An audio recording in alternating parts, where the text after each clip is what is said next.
Magandang hapon. Sa News 5 Alerts, pinaiimbestigahan sa Kamara ang talamak na bentahan ng smuggled na sibuyas online. Sa resolusyong inihain ni Agri Party List Representative Wilbert Lee, dapat nang aksyonan ng pamahalaan ang iligal na bentahan dahil apektado ang kabuhayan ng mga magsasaka. Ibinebenta sa mas mababang presyo ang mga smuggled. Hindi rin tiyak ang seguridad ng mga consumer. May nagreklamo raw sa kongresista na nabubulok na ang dumating na sibuyas pero hindi maibalik. May nakalusot din daw na may E. coli bacteria dahil hindi na dumaan sa pagsusuri ang mga smuggled.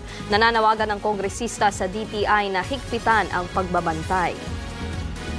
Sa ibang balita, muling nagbabala ang Department of Health laban sa paggamit ng glutathione drip bilang pampaputi. Sinabi ito ng ahensya kasunod ng viral drip session ni TV host actress Mariel Padilla sa loob mismo ng Senado.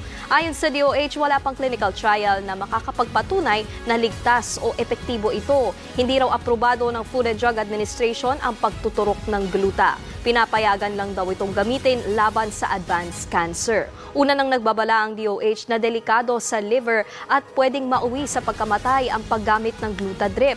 Nagsorry na si Mariel at nilinaw na hindi gluta kundi vitamin C ang itinurok sa kanya. Para sa iba pang mga balita, pumunta lang sa news5.com.ph, pati na rin sa News5 Facebook, YouTube, TikTok at X social media pages. Ako po si Nikki De Guzman at narito naman ang mga balita sa Frontline Weekend mamaya. 17 pamilya nasunugan sa Binangonan, Rizal. Pagnanakaw ng kawatan sa isang bahay sa Antipolo habang tulog ang mga may-ari, huli sa CCTV. At ika-38 anibersaryo ng EDSA People Power, ginugunita. Yan at iba pang mga balita at impormasyong hatid ng inyong kasangga sa Pagbabalita.